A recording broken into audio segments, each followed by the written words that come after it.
bem, pessoal, sejam bem-vindos aqui ao canal Estudos Nacionais no YouTube. Inscreva-se no canal, ative o sininho e compartilhe esse vídeo que nós vamos falar aqui um pouco sobre as notícias da semana publicadas no site estudosnacionais.com. Acesse lá, inscreva-se na nossa newsletter para receber as notícias no seu e-mail. Uma delas é que o governo quer uma agência da verdade oficial custeada pelas Big Techs. Pois é, o que acontece é que o governo federal vai criar uma espécie de código de conduta que vai ser colocado para as redes sociais, e para isso vai ter que criar uma agência, e essa agência, que ele não definiu ainda quem são os responsáveis, vai ser responsável por dizer o que é verdade e o que não é para as redes sociais, que vão ter que arcar com as despesas dessa regulação. Então, essa pelo menos é a sugestão que o governo está fazendo a partir do projeto de lei 2630, que vai ser modificado ainda e depois vai para o Congresso.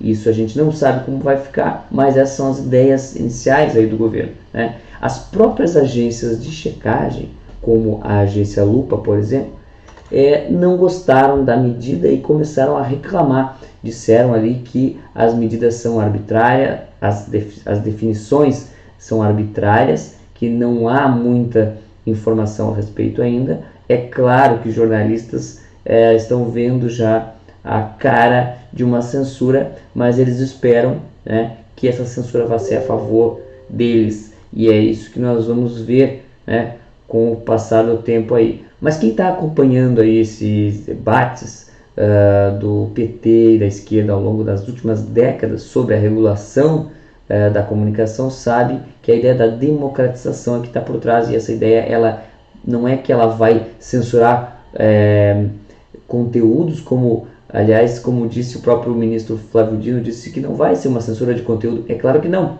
pela ideia, se for seguir os padrões aí já debatidos ao longo das últimas décadas, não vai ter nem conteúdo para ser removido, né? A democratização da comunicação ela vai muito além de uma censura, e vai ser fácil dizer que não é uma censura, mas a verdade é que é uma remodelação da concepção dos meios de comunicação, que pretende, na verdade, restringir todo tipo de versão contrária à esquerda. E a gente vê isso claramente em uma outra matéria dos Estudos Nacionais, onde eu mostro a história da concepção aí da democratização dos meios de comunicação, além também de uma outra que a gente comentou sobre a checagem preventiva, que é uma ideia que vem crescendo dos pesquisadores aí de opinião pública e que ligados aos checadores de fatos, né? E que ela pressupõe aí que é preciso vigiar as crenças e opiniões que estão por trás da disseminação da desinformação. É isso mesmo, a checagem de opinião vem aí, e ela vem junto com a ideia da democratização da comunicação e com a ideia da regulação das redes sociais nesse projeto petista. Quem está lendo os Estudos Nacionais, tem acompanhado esse assunto, sabe do que está sendo tratado, sabe e conhece o contexto por trás de toda esse debate, né? Outra notícia aqui dos Estudos Nacionais dessa semana é sobre a questão do Wikipédia. O Wikipédia chama o marxismo cultural de teoria antissemita e falsifica a história. É isso mesmo, o que acontece é que o verbete ali que fala sobre o marxismo cultural nessa enciclopédia virtual, pretensa enciclopédia virtual, na verdade ele trata como uma teoria antissemita. E como que ele faz isso? Muito simples, ele amputa uma parte da história, que fala sobre, por exemplo, Antônio Gramsci, sobre o próprio Friedrich Engels, que falava sobre a questão cultural, e diversos outros, a própria criação, o surgimento do feminismo na União Soviética. Em vários momentos da história, o comunismo, o marxismo falou sobre a importância da questão cultural. Mas eles pegaram o quê? Escola de Frankfurt somente, que é composta por intelectuais judeus. E nos Estados Unidos, a denúncia nos Estados Unidos, ela pode ter esse viés, se você abstrair todo o resto do marxismo, dos debates marxistas. Então, esse verbete do Wikipédia, como a gente mostrou ali no texto dos Estudos Nacionais, convido todos a ler o texto, que eu fiz uma longa explicação ali com várias fontes bibliográficas.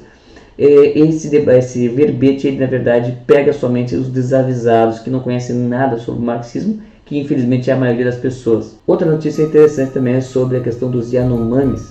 O crise Yanomami chegou aí em 2023, coincidentemente durante os primeiros dias do governo Lula, mas a questão da origem dos Yanomami permanece sem respostas. Existem livros a respeito, existem debates a respeito, e tudo que está sendo dito, assim como o Wikipedia tentando classificar e rotular pejorativamente como uma teoria conspiratória da direita extrema, etc., não responde às questões essenciais fundamentais do debate levantado pelo livro do Mena Barreto, Alberto Lima Mena Barreto, um coronel do exército, que escreveu um livro chamado A Farsa Yanomami, que a gente fala ali um pouco sobre esse livro, né, e mostrando ali alguns problemas que são apontados por algumas reportagens recentes, mas tudo aquilo que fica também sem resposta, e o problema da questão da Amazônia. Enfim, o artigo trata ali profundamente sobre essas questões. Fora isso, temos outros conteúdos aí nos estudos nacionais, também como, por exemplo, a estreia da jornalista Sara Andrade, uma coluna dela sobre a questão da campanha da Fraternidade 2023. Como ela mesma diz, o texto base da campanha, na verdade, confunde ali, mistura, faz uma grande miscelânea entre doutrina social da igreja e textos, jargões aí de DCEs acadêmicos, né? E muitos outros assuntos estão sendo tratados nos estudos nacionais, sempre com base na ideia de trazer o contexto das notícias, né? Não necessariamente trazer as notícias diárias, os fatos acontecidos que estão sendo reportados na grande mídia, mas o contexto que os explica melhor. Colabore com o jornalismo independente. Os estudos nacionais têm um meio de financiamento por meio dos seus leitores. Então, ali no site estudosnacionais.com você vê várias formas de financiar a nossa iniciativa. Inscreva-se no canal, ative o sininho, compartilhe esse vídeo e acesse estudosnacionais.com. Assine ali, coloque seu e-mail na nossa newsletter para receber por e-mail as atualizações do site Estudos Nacionais. Até mais!